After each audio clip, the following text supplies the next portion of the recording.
Bloomberg Audio Studios. Podcasts, radio, news. Good morning, I'm Nathan Hager. And I'm Karen Moskow. Here are the stories we're following today. Karen, we begin with a deadly plane crash involving a commercial airliner and an Army helicopter at Reagan National Airport near Washington, D.C. Let's get the very latest now with Bloomberg's John Tucker. John. And Nathan, American Airlines Flight 5342 from Wichita, Kansas was on an approach for landing at Reagan when it collided with a Sikorsky H-60 helicopter around 9 p.m. Eastern. Ari Schulman was driving home when he saw the plane falling from the sky. It was illuminated bright yellow underneath, and there was a spray of sparks on the underside of the plane. The jet was carrying 60 passengers and 4 crew members. 3 soldiers were on board the helicopter. The first priority has been looking for survivors, however remote the chance of finding anybody alive at this point. D.C. Fire and Rescue Chief John Donnelly. The water that we're operating in is about 8 feet deep. There is wind. There is pieces of ice out there. So it's just dangerous and hard to work in. The Bombardier CRJ-701 twin-engine jet, manufactured in 2004, was inbound to Reagan National at an altitude of about 400 feet at a speed of about 140 miles per hour when it suffered a rapid loss of altitude over the Potomac River. A few minutes before the landing, air traffic controllers did ask the arriving commercial jet if it could land on the shorter runway 33. Less than 30 seconds before the crash, air traffic controllers asked the helicopter if it had the arriving plane in sight. The controller made another radio call to the helicopter moments later, and seconds after that, the two collided. Members of the U.S. figure skating team were on board American Airlines Flight 5342. There were athletes, coaches, and family members who'd been taking part in the U.S. figure skating championships in Wichita. We have not had an airline crash in more than 15 years in this country, a major one like this. I'm John Tucker, Bloomberg Radio. All right, John, thank you. Well, American Airlines CEO Robert Isom said the airline is working with emergency responders. He issued this video statement. First and most importantly, I'd like to express our deep sorrow about these events. This is a difficult day for all of us at American Airlines, and our efforts now are focused entirely on the needs of our passengers, crew members, partners, first responders, along with their families and loved ones. That was American Airlines CEO Robert Isom last night. Shares of American are down about 3% in early trading. The National Transportation Safety Board says they have sent a rapid response air accident investigation team to the site. President Trump criticized events in the run-up to the collision in a Truth Social post, calling it a bad situation that looks like it should have been prevented. Coast to coast on Bloomberg Radio, nationwide on Sirius XM, and around the world on Bloomberg.com and the Bloomberg Business app. This is Bloomberg Daybreak. Good morning, I'm Nathan Hager. We return to the breaking news from overnight. A regional jet flown for American Airlines crashed with a military helicopter last night on approach to Reagan National Airport near Washington, D.C. It was on its way from Wichita, Kansas. It has sparked an all-out search and rescue effort in the Potomac River nearby. 64 people were on that American Airlines flight. Joining us now is Benedikt Kammel, who heads up Bloomberg's global aviation coverage. Benedikt, good morning. What is the latest that we know about this crash? Good morning. So the latest is that we're still very much in the sort of salvage part of the operation, and this is a difficult exercise. We heard a couple of hours ago from some officials who had gathered at the airport and gave an update. There were members from the fire service. There was the mayor, the senator from Kansas, where that plane originated, as you said. He was also there. And there's about 300 people on the ground, boats involved, ambulances, fire engines, and so on. What we know at this point is that the incoming regional jet collided with the helicopter as it approached the runway. We don't know why that happened. We don't know who was to blame. So that's too early to say. The other thing, crucially, that we don't know at this point is whether there are survivors. The head of the fire brigade gave a fairly grim assessment of the scene. He said this is very difficult to operate in. It's cold. It's icy. The water water is murky, the plane is broken up. So it would really come down to a miracle if you find many, if any, survivors in this tragedy. And it has to be said that this is some of the most closely monitored and secure airspace in the United States, just across from the Pentagon, only a few miles from the White House and Capitol Hill. It has to raise a lot of questions now about how something like this could have happened so close to the seats of power in the United States. Yes, you're absolutely right. I mean, it's not unusual for helicopters to be operating in this area, but clearly one of the aircraft was out of position. President Donald Trump weighed in a couple of hours with a message on his social media platform saying this is an occurrence that should not have happened. He put, shall we say, blame, or at least he pointed to the tower as being an area that should be investigated. But again, we are not in that phase of the investigation yet. The NTSB, the FAA, they're all on site. They have teams deployed that are there that will try and retrieve whatever they can, be it the black boxes, be it footage. As you said, this is a very heavily surveyed part of the country. There is somewhat murky, but still footage of the mid-air collision, so that might provide some clues as to who was out of position. There's the radio back and forth between air traffic control and the aircraft in the sky. So all of those clues will help paint a picture and provide better clues as to who is to blame and what can be done about this going forward. Benedikt, stay with us. We want to bring in Bloomberg's chief political correspondent, Annmarie Hordern, who is with us now from Reagan National Airport, as I understand it. Annmarie, good morning. What can you tell us now about this search and rescue effort that, as I understand it, has been going on since last night when this crash first happened? Yes, more than 300 individuals, hundreds really, part of this search and rescue team. What we know, according to CBS, that 18 bodies have been recovered after this fatal, deadly crash around 9 p.m. last night. What I could tell you is that now that we move into this rescue mission, a lot of questions are being asked. The National Transportation Safety Board will lead this investigation. Of course, they'll be aided by the FAA. Last night, we did hear from a number of officials, including the just sworn-in Transportation Secretary Sean Duffy, and Mayor of D.C., Muriel Bowser, is saying that they're going to provide another briefing this morning at 7:30 a.m. at DCA. So we will get another update from officials, from local authorities this morning at DCA. The airport at the moment is closed till 11 a.m. Potentially that can change.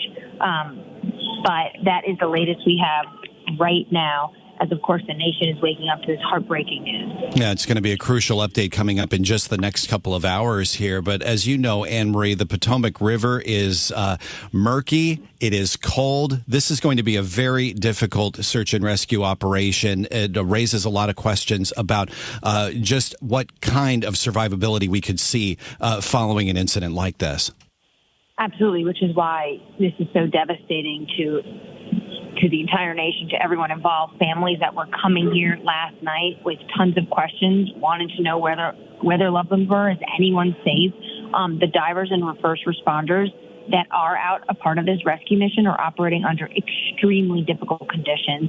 It's obviously dark. It's very cold. The water's very muddy. It's incredibly icy due to the frigid temperatures that D.C. had last week. Remember, last week the inauguration had to be moved inside because of those weather conditions. So it's incredibly difficult right now. And there's just so many questions and just not enough answers. Yeah, and for a long time, Washingtonians, this is going to raise memories of the Air Florida crash into the 14th Street Bridge that happened in 1982, more than 40 years ago. But Annmarie, in this case, it doesn't look as though the weather, the ice on the wings back then was the culprit in this situation when we have a regional jet crashing into a military helicopter, apparently on a routine test flight. But obviously this, anything but routine. No, not anything but routine. I mean, this is Washington, D.C., so you do have tons of military aircraft. We are just south of DCA from the Pentagon, across the river from the nation's capital. And there is trainings that go on and go on at night. And that seems to be what this Black Hawk helicopter was doing with 3 U.S. military personnel on board. This was training. But even the President of the United States, after the White House put out a statement last night that he was briefed on the matter, may God bless their souls. He talked about the individuals involved. He then took to Truth Social later in the evening, and really you can tell his frustration about how he's asking the question, the President of the United States, Donald Trump, why didn't the helicopter go up or down or turn? Why didn't the control tower tell the helicopter what to do instead of asking if they saw the plane? And he's saying it's a bad situation and it feels like it could have been prevented, which is why there's going to be a ton of questions on what kind of radio frequency channels are these two the helicopter and the passenger plane on? What was the air traffic control telling them at this time? You would think that this could never happen, but obviously a devastating tragedy did just 9 p.m. last night. And certainly a huge test for this young Trump administration, not just for the brand new transportation secretary, Sean Duffy, but for Pete Hegseth, who's in charge of that Sikorsky helicopter that's involved in this. Absolutely. Sean Duffy was just sworn in yesterday. He had been on the job for not even 24 hours. He was here at DCA last night briefing reporters. When it comes to Pete Hegseth, he's only been on the job for a few days. So, of course, this is a huge test for this incoming administration. And we also know a number of individuals are just not in place yet because this is a transition. So they're dealing with a crisis when a lot of members of their teams are just not yet in place because we are second week into a new administration.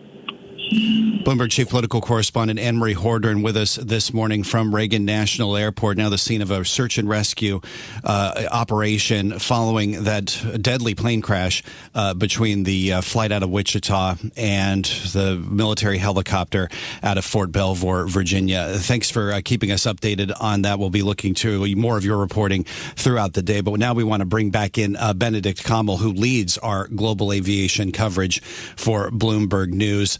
Raising so many of the questions now, Benedikt, for officials, for rescuers, as far as how something like this could have happened. What are you looking for in terms of what could be gleaned out of this? Well, to Anne-Marie's point that she raised just now, I think a lot of the focus will be on those fateful last moments and the sort of intercom between the tower and the aircraft. What was said to whom, who was potentially out of position. That will potentially provide an early clue as to who's to blame for this. The aircraft is equipped with what's commonly referred to black boxes. Those are two devices, one that records anything that's said in the cockpit as well as noises, and the other one is for sort of flight data metrics, and those will be very closely scrutinized to any clues in terms of who might have been out of position. We do have a little bit of footage from the ground. It's blurry somewhat, but again, that might be pulled in. We've seen in the past that you have all these different metrics that you can draw on, and the NTSB is obviously a very professional body, knows how to deal with these kinds of incidents. As Annmarie said, there's a huge amount of political pressure on this. The president has weighed in. It essentially happened, dare I say, in his backyard. This is a test case for the new administration, for Pete Hegseth, for Sean Duffy, who spoke last night at the press conference and who said himself, look, I've been in the job for a day. So this is really going to be a test case for him and how they handle this. The truth will come out, but I think everyone was very clear at this point that we're not in that phase at the moment. This is about trying to find potential survivors, trying to race against time, essentially, because the cold water will be a very difficult environment for anyone to survive in. So that's sort of where the focus is right now. And then throughout the next day, maybe even at that 7:30 press conference that Annmarie mentioned, we will get a little bit more. And it has to be said that this is the first time that we've seen a regional jet crash like this in just about 15 years. It speaks to the rarity of something like this. And when it comes to Reagan National Airport, the flight patterns, they pretty much follow the Potomac River, whether you're coming in from the north or the south. And that raises a question, doesn't it, Benedikt, about how something like this could have happened when we have such routine flight patterns in and out of Reagan National Airport. Yeah, you're absolutely right. And, to widen the lens a little bit, we are coming out of a phase of extreme safety in terms of airspace. It might not feel that way off the back of a tragedy like this. And we've had a couple of similar tragedies in the last couple of weeks even, and throughout the last year. But longer term, aviation safety has improved tremendously. If you look at 2023, there was not a single civil aviation accident throughout the entire year.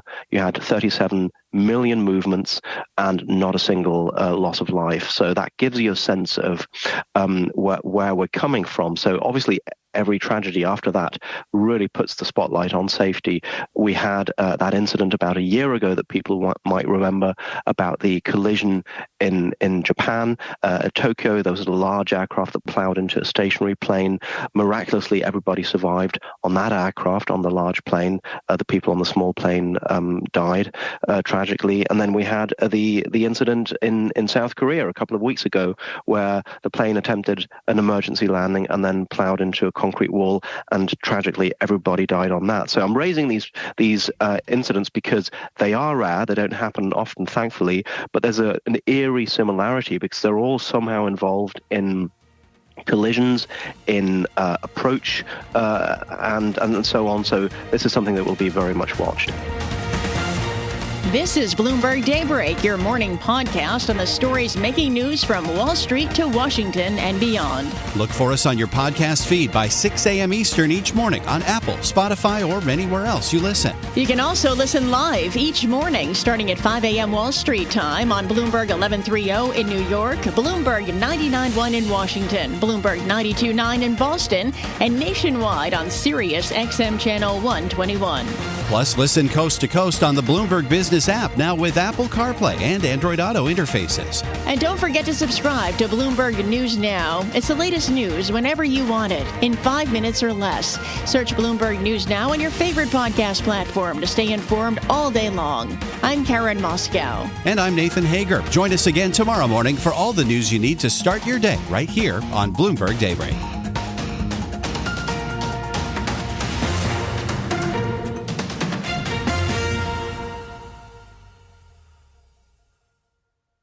This podcast is supported by BetterHelp, offering licensed therapists you can connect with via video, phone, or chat. Here's BetterHelp Head of Clinical Operations Hessu Joe discussing who can benefit from therapy.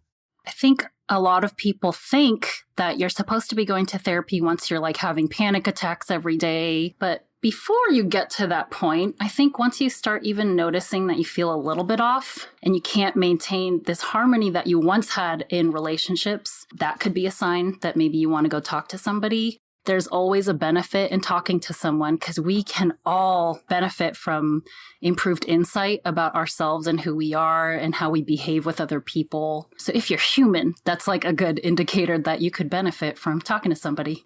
Find out if therapy is right for you. Visit BetterHelp.com today. That's BetterHelp.com. Join Bloomberg in Atlanta or via live stream on February 11th for The Future Investor, Finding the Opportunities. This 2025 event series will examine how companies are investing in their businesses to create efficiencies, innovate their products and services, and improve the customer experience. This series is proudly sponsored by Invesco QQQ. Register at BloombergLive.com/FutureInvestor Atlanta.